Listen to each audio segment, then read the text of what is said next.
Okay, we're cultivating, first cultivating of the sorghum. Day's just about done.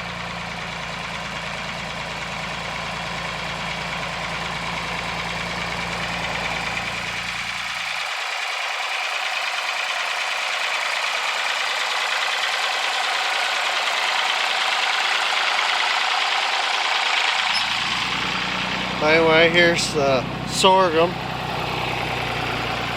can see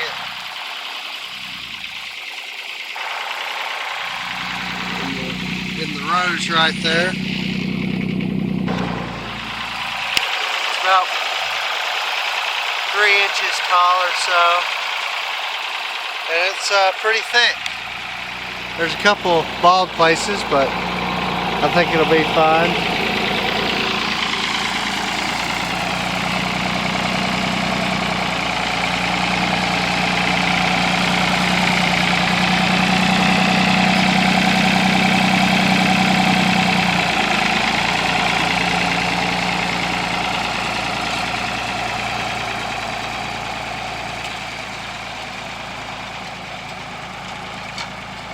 So anyway, he's trying to loosen the dirt up around it and get the weeds up. It's kind of a little bit cloddy, but it's fine. But anyway, there's an update on the sorghum. Looks like it's coming up pretty good. Probably gonna have to come out here sometime next week and thin it, because you just want to plant every about 7 inches, because these plants get so big. They're just little blades of grass right now, so we'll come through and thin it, and next week we'll pull the weeds out, and all you gotta do is get the weeds out of it once, and then you pull the dirt to it and then let it grow. And that's basically all we do to it, and the weeds pretty much stay down by themselves of us, walking up and down the rows, taking care of it. So it usually stays pretty clean. So anyway, there's the sorghum.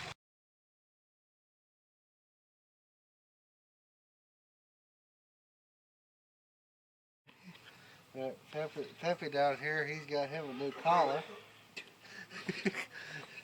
He's a little heavy. But anyway, so here in about this couple weeks, we're heading down to the Southeastern Threshers Reunion. It's the biggest show in the Southeast, biggest tractor show. And this year, I think I've mentioned this before, it's the 100th anniversary of the D model John Deere, which is a big Wheatland model 2-cylinder John Deere. And it was John Deere's first tractor. It's supposed to be the first tractor to carry the John Deere name, which was made in 1923. So this is 2023. So this is the 100th year anniversary. And so last year I got my D model running, and it's a 44, so it's a little bit newer, but I'm going to take it anyway because it's just cool to have that, and we want a bunch of D model John Deeres to show up. But anyway, the tractor, it's kind of a slow tractor anyway. Top speed is 4 miles an hour, and you can get them stopped with old clutches, old John Deere clutches. You pull back on them and they stop, and the brakes are wore out, and it's only got one brake, and it's just like a parking brake. And at the Threshers Reunion, there's a bunch of hills, and so I wasn't worried about it, but there's a bunch of hills there. There's a bunch of really nice tractors, and you don't want to run into any of them. So I had to get the brakes fixed.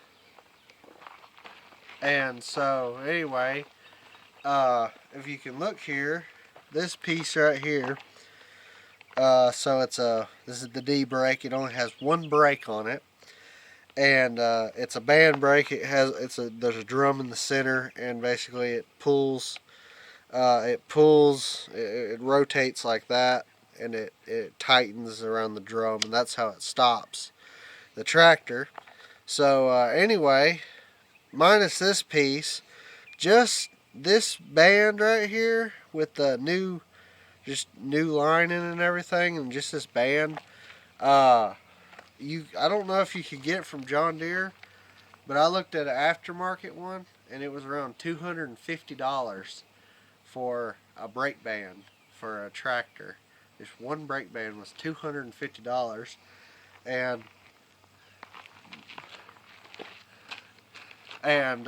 so anyway, it's $250 for that brake band, and I was like, well, that's a little bit steep since I don't really drive the tractor much. I take it to shows, but that's about it. It's not a tractor I use every day. So I was like, well, like I said, it only goes 4 miles an hour. You don't really need a brake. But like I said, since the tractor, we don't use it that much, I take it to shows, and that's about it. I don't get to use it around the farm much, and like I said, it only goes about 4 miles an hour, so you don't really need a brake that much. Not for $250 worth, on my other tractors, I would consider that because that sounds sort of reasonable on some tractors.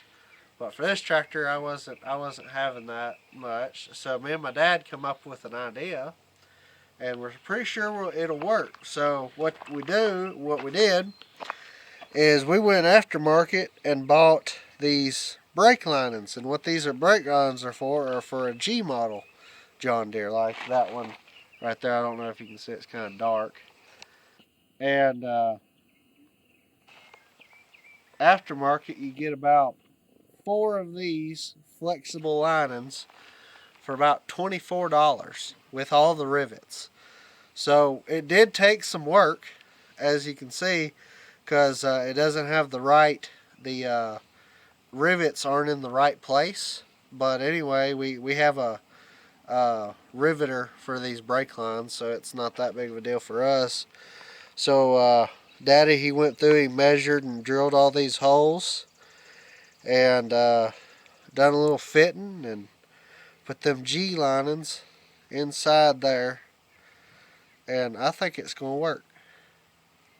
We ain't tested it yet, but what was on it before, it had this old thing, and it was about that much wider than the band. Somebody had relined this thing before with not the right lining, so we thought this would be fine. So anyway, there it is. And so y'all have to wait for next week. That's when I'll be putting it on this week. So next week video, we're going to have a pull next weekend. And so it should be, we'll have this on and we'll show you how it works.